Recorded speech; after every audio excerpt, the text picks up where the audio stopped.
Hello YouTube, Ghostface is back at it once again, and today I'm going to be doing my own kind of video. Now lately I've been doing Tanner's videos. I've been reviewing Scream 6 and I gave you his ranking of all 7 of my films.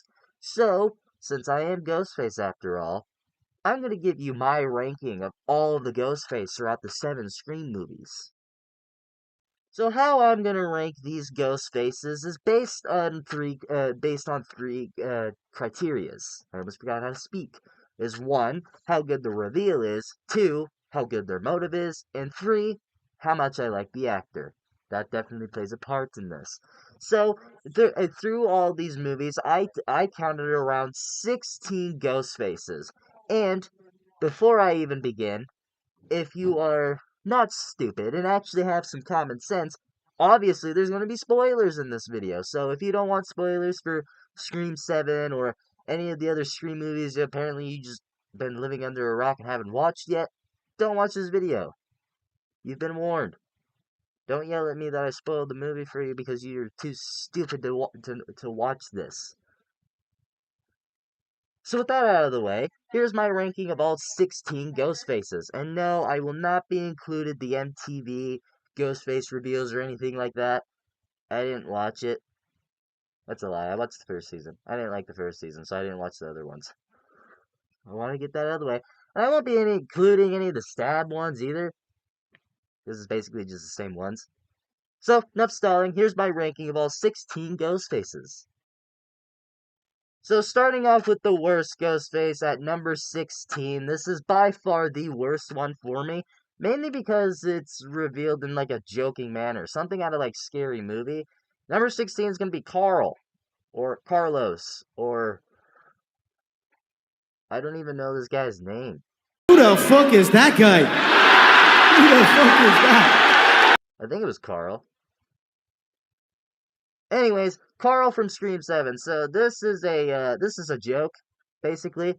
This is some random guy that we get like a split second of in the coffee shop with Nev Campbell. I guess I should say Sidney Prescott. And he orders a coffee and he just like looks at her weird, kind of like, "Ooh, I'm gonna kill you," basically. You know, when I was watching the movie, I thought that was like some throwaway gag, basically, like, "Oh, here's a teaser of, ooh, this guy must be the killer," or "this is some weird red herring," or something like that. That's what I thought it was, but then no, he gets ran over by Gale, and then they unmask him, and it's some random dude. That was at some like mental hospital. Yeah, I honestly thought this was something to be like, "Oh, this guy's just put on Ghostface's outfit to try and kill Sydney or something." And no, by the time we get to the end of Scream 7, we find out that, like, oh no, he was actually part of this whole plan. He was partners with the other guy. Okay, the Ghostface reveals were bad enough in this movie. Why did you have some random guy? I can't even remember if his real name is Carl. What was his name? Now, last time that the Tanner did this video, he didn't include this Ghostface, so as Ghostface myself, I will be including him. And number 15 is going to be Jason from Scream 6 in the opening of the movie. Now, yes, technically he's not the real Ghostface of this movie, and he's only in the movie for about 10-ish minutes in the opening, but hey, he's still kind of a Ghostface because he killed Samara Weaving's character. So I'll give him a point on that. Now, I'm not putting him this low because he was like a bad Ghostface or anything. It's only because he didn't have much screen time and he didn't really do much. He only really had one scene as Ghostface. I honestly think he could have been a good Ghostface, and honestly, I would have preferred if this was the reveal of Ghostface in Scream 6 over the whole family thing that we've already done. So, if I can't even blame him for being this low because he just doesn't have that much screen time. He doesn't do much in the movie. But I do think that his motive in this movie was just to finish Richie's movie, whatever that means. I thought that was weird. I'll just say that for sure. And I also really like that weird dark scene where he's on the phone with Ghostface and he's just talking to him. He's like, what did it feel like to stab her, basically? And he goes into detail what it felt like. That there was some dark shit, and I kind of like that. So, if he was in the movie longer, maybe he would be a little bit higher, but since he only had like 10 minutes of screen time, it's the reason why he's lower. The only really bad thing he did was piss off Peter. Get it? Because Spider-Man joke. It's the guy that plays Flash and Spider-Man. Ah, you get it. And coming in at number 14 is the other Ghostface in Scream 7 with Marco. This like I was literally kind of confused that he was the killer in this movie. If I'm completely honest, I kind of forgot he existed till his mask came off. Like he took off his mask, I'm like, who is that? And I'm like, oh, that's the guy that was at the mental hospital earlier that Cindy and Gail were talking to. Okay, why is he the Ghostface? I guess, but yeah, a lot like Carl. He is some random dude that where I honestly thought this was a joke. Like this is like to summarize the ghost faces in Scream 7, it felt like a scary movie. You know what I mean? Because the reveals is like it's a joke, and I honestly thought I'm like, wait, what? Their motives like his motive was um oh shit, this looks bad. Oh no. I don't remember his motive. Oh no. So, yeah, Marco. He's the guy that knows how to use AI. Okay. I don't know what else you want. All right, now to finish out the Scream 7 Ghost Faces, and number 13 is going to be Jessica. So, basically, Jessica, her motive was that she was jealous of Sydney, something like that, because she wrote a book, and it, like, opened up her eyes or something like that, and that led her to killing her husband because of her abusive relationship. And she was mad that Sydney decided to disappear and live a normal life, which that doesn't make any sense. If that's what you're pissed off about, then why are you doing it now? Why didn't you do it like after the Scream 4 events where she basically went into hiding? We don't even know what happened to Sydney until we get to this movie, because in Scream 5 it's just like, oh, she lives in. I gotta fix my outfit. She lives somewhere, and don't come to Woodsboro because Ghostface is back, basically. And then Scream 6, she decides not to show up. Like, why weren't you doing that while she was at home and the others were in New York? I don't like, the writing in that scene made no sense to where I couldn't even tell you what the motives were. She took off her mask, and I was like, really, the neighbor, like, I don't get it. It, yeah, I can't even talk about the Scream 7 Ghostface because I don't even know what their motives are. It didn't make any sense. But anyways, Jessica, I only have her as the best one because she was the only recognizable one. Because the other two are just complete nobodies. Jessica's the only like one that I'm like, oh, I noticed, but like she barely gets screen time, and like it doesn't even feel like she was meant to be Ghostface or whatever. And her motive basically being jealous of Sydney, that didn't make any sense. Maybe that's not even her motive. I couldn't tell you. Coming in at number 12 is going to be Ethan from Scream 6. Now, he is my least favorite of the Scream 6 ones because I felt like it was kind of like the obvious one that he was because the movie tries to like sell it the idea like, oh, the one that like everyone thinks he's the killer, but at the same time it's not obvious. Like the movie basically tries to trick you, like the one that everybody thinks is the killer.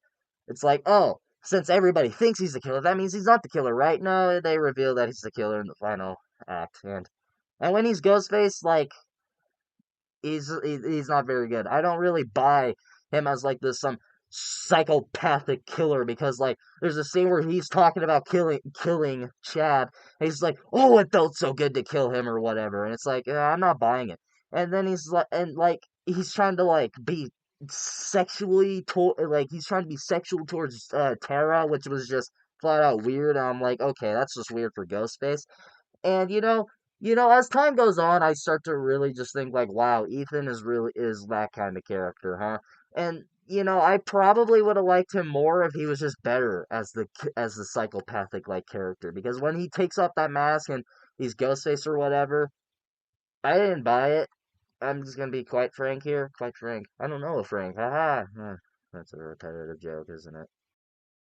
And coming in at number 11 is his sister, Quinn. I think last time Tanner did this video, he had Quinn as his favorite of the ghost faces simply because of, oh, they did this like cool trick to where they like, oh, they killed her. They tricked the audience like, oh, she can't be Ghostface then because they killed her. And then I started to think about that. I'm like, the Scream franchise has done that. They literally did that in the first movie with Billy. They had Ghostface stab Billy to make him look like the good guy. They kind of did that. They did it a lot of times, actually. Roman did it in Scream 3, even. So because of that, and that now that I kind of have that, because I have that memory, the Quinn's kind of goes down. I do think that she does a good job at this psychopathic like version of her character, especially because I just felt like her actress did really good with like, uh, I'm the teenager who has sex a lot. I fit into the friend group. I'm trying to solve the mystery with you guys.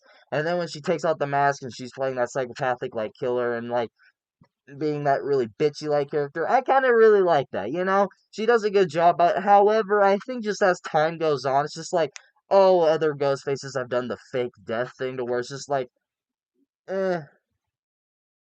And coming in at number 10 is going to be the leader of the family, I guess I could say, of Scream 6, because at number 10 is going to be Detective Bailey. Now, the only reason I have him at the top of the three family members is because I like his actor. I recognize him most from Insidious Chapter 3, which is my favorite Insidious film. So, because of that, I felt like I was like, oh, yeah, it's cool to see him. But his reveal is just so plainly obvious because because there's so many moments like when Quinn dies or whatever. He goes, "If you fuck with my family, you die." I'm like, "Oh, so is Richie your son?" And your whole motive is this. I do think he does a good job at like manipulating the main characters to being like, "Oh, Kirby went nuts and the FBI fired her and now she's on her own or whatever." I felt like he did a good job on that. But I do think his reveal is plainly obvious, and I think like his reveal in general is just like pretty plain because it's like he's at the standpoint with Kirby pointing their guns at each other, and then he shoots Kirby or whatever, something instead of shooting Ghostface. It's like, oh, that's how you're gonna reveal him as Ghostface. That's just stupid and boring, and like, oh, it's like we haven't seen that. I wonder who did that. Oh yeah, Billy did basically. So out of the three is my favorite just because of his actor. If we're being honest here, I like the actor. And coming in at number 9, let's continue talking about this family. We're going to go with Richie from Scream 5. Now, granted, I do like the actor because he's Huey from The Boys, and it's funny to see Huey in a Scream movie and see him become a killer, which I think it was kind of like cool to see his actor in this psychopathic killer like role because he's always like that short like a kind of like that short you know what's the word I'm looking for to describe him? Pussy like character to where he's slim, he's awkward, socially awkward, and stuff like that. That's the kind of character that his actor usually plays. Look at Huey in The Boys, and then he did Novocaine. And doing this, and to see him to slip into that Ghostface role was really fun for me because I love the actor, and to see him do something kind of different was really cool for me. But however, when it comes to the reveal, it's obvious because Scream 5 is a requel of the franchise where it's making fun of requels, saying like, oh, it goes back to the original. It basically it's kind of like a remake of the original, but the sequel where it redoes things from the first one, but also doing its own thing or whatever. It's like, oh, well, if it's that way, then the boyfriend's the killer, and Richie is the boyfriend of the movie, so he must be the killer, right? And unfortunately, it was obvious. So yeah, I like the actor, but unfortunately, it was just really obvious. And his motive was pissed at the movies. Okay, to be fair, if someone ruined a franchise for me, I'd be pretty pissed. But I wouldn't go around killing people. That's a lie. I would. Coming in at number 8 is going to be Roman from Scream 3. As time goes on, I actually seem to like Roman a lot more. Now, granted, I still have a lot of issues with Scream 3, or Tanner does. I have to share his thoughts too, I guess, because this is his channel. And, I have my issues with Scream 3, but I also seem to like more things about it as time goes on. And one of those things is Roman. I do think his reveal is plain, and it's just like that nobody like character. And his motive is just like, oh, I'm pissed at, um, Maureen for basically abandoning me and saying that I'm not her son or whatever. But I think because of that and because of his actor's performance in that Ghostface role, I seem to like Roman more and more. I don't know what it really is, but just something about Roman over time has made me like him more. Now, at one point, I would have said this was the worst Ghostface. At a reveal rate, I said that this was the worst. Like a few years ago, I said this was the worst Ghostface that ever existed. But now, as time goes on, and now that we've had shittier ghost faces, I actually kind of like Roman more. To be fair, it's not really a high bar when it comes to ghost faces anymore, though. Number seven is going to be Amber from Scream 5, the other Ghostface from Scream 5. And to be honest, like Detective Bailey, the only reason Amber is this high is because of her actress. Over time, her actress has become a lot more famous. She just won an Oscar for that one movie she did. Oh my god, I'm blanking on the name. Oh god. She won an Oscar for Nora. No, I didn't look that up. You'll never know. She won an Oscar for Nora last year, which was a movie that I actually really enjoyed. And it kind of put, and now she's kind of put on the market as like this big name actress out there, and it makes sense. Mickey Madison is a fantastic actress. She was in Once Upon a Time in Hollywood, which basically got her all these roles. And I really think her reveal was like out of nowhere and all of a sudden, like maybe her reveal is a little too obvious, but I really thought the reveal where she just takes out the gun and shoots her friend or whatever, that was dark and fucked up, and I really like that. And her performance as Ghostface reminds me a lot of Stu from the first one, which is what they're going for, and she nails it. There's a lot to like about Amber. I do think like Richie's motive about, you know, the movies are stupid. They don't pay respect to us fans, and Sam being the daughter of Billy Loomis, which is one of the main reasons she's a killer or whatever. Those are I'm like I don't know how to feel, but the reveal and Mickey Madison and the performance there, I really like Amber as Ghostface. I do think as time goes on, the more I like her, and even now as I'm talking about her, I like her a lot more. Number six is going to be Charlie from Scream 4. Now, if I'm kind of honest, I can relate to Charlie. I've been blue balled a few times, so he and I we got that going for us. So I kind of relate to Charlie, and he's also the movie buff. Like he loves scary movies. He he has like the whole movie fan club, which I would totally be in because I'm not big of a nerd. So yeah, I think the reason Charlie's high is just because I can relate to him. His reveal is obvious, if I'm completely honest, because it's just like, oh, he's that kind of character to do that, and I'll talk about his partner here soon, which isn't obvious to me. So if anything, Charlie's just up this high because I can relate to him. Like, come on, can you blame a guy? Can you blame a guy for being blue balled? You haven't been blue balled? Oh, I guess it's just a me problem. Come on, man. Number five is going to be Mickey from Scream 2. Now, it's going to sound like a broken record. The only reason Mickey's this high is because of Timothy Oliphant. I love Timothy Oliphant. I love him. Every time I see him, I love him. And it seems that like that he's becoming great again in Hollywood, like he's getting more roles or whatever like that. I really like Timothy Oliphant. Now, if I'm honest, his character Mickey, when he takes off the mask and shows that he's the killer, I honestly forgot who it was at one point because like you watch the movie, like the first two times you watch it, you honestly forget that he's there. You're completely honest because he's just kind of there, and then when he takes off the mask, you're like, that dude, come on, man, you could have done better than that. I'll talk about his partner here soon, which I like more. So yeah, Mickey's only this high because of Timothy Olyphant, and his motive made no sense to me, and I guarantee you it would not work in court because his whole thing is like, oh, I want to get caught, and I'm gonna blame it on the movies because then I'll get scot free or whatever. That's not how the world works, man. Like, if you kill someone and then blame it on the movies, they're gonna basically tell you, no, that's not how that works, and you're gonna go to prison. Or maybe it worked like that in the 90s. I don't know. I just know for a fact that it doesn't work this way anymore. Because if you kill people because of movies, they'll think you're a psycho. They'll throw you in prison or convict you. I don't know what they do to people in the law. I don't follow it. So yeah, I think his motive is dumb. It just doesn't make any sense. It's like that's not how the world works, dude. That's not what's gonna happen. So Mickey is only this high because of Timothy Oliphant, and he's not like one of those forgettable ghost faces. But hey, at least he's cool. And speak of the devil, coming in at number four is going to be Mickey's partner, Mrs. Loomis. Loomis? Billy? Mrs. Loomis? I almost forgot her name. Mrs. Loomis, which is Billy Loomis's mother.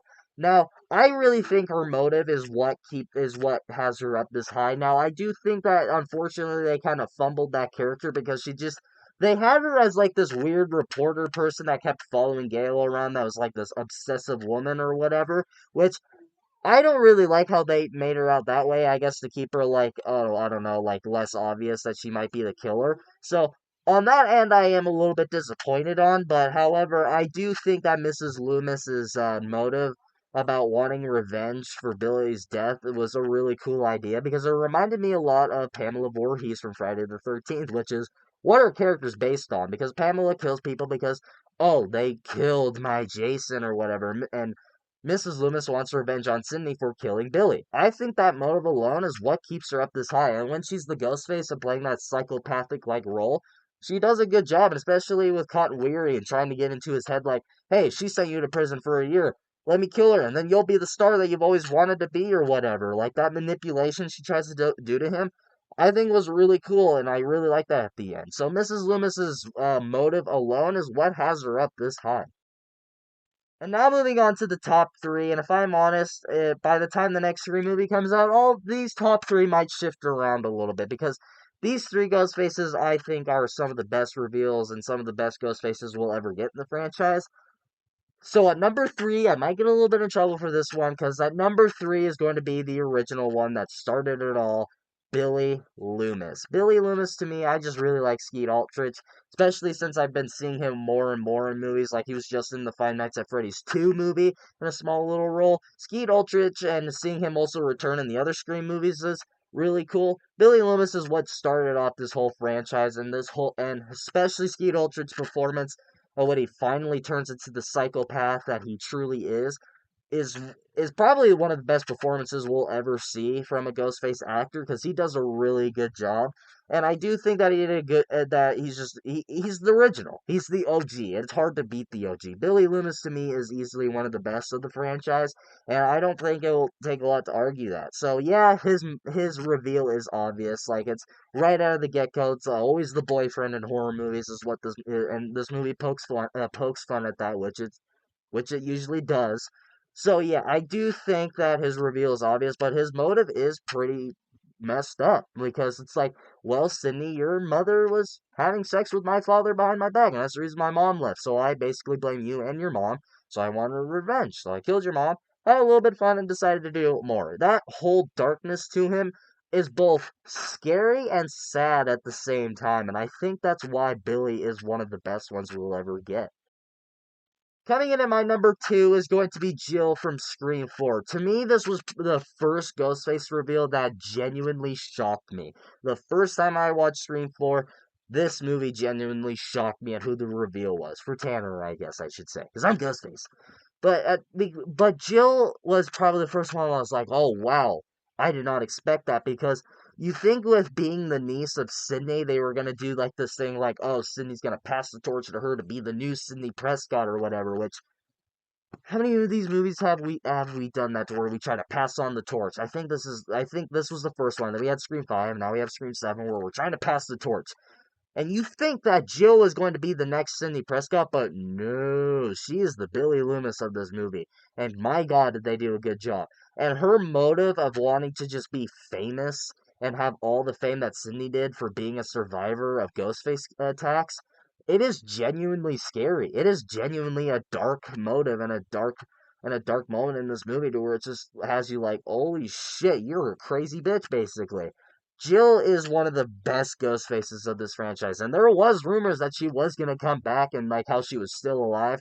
But I'm really glad that they didn't do that because I think that would have been a terrible idea. So thank you for not doing that. But yeah, Jill is an amazing ghost face. She does a great. Her actress does a great job in this movie. For several reasons.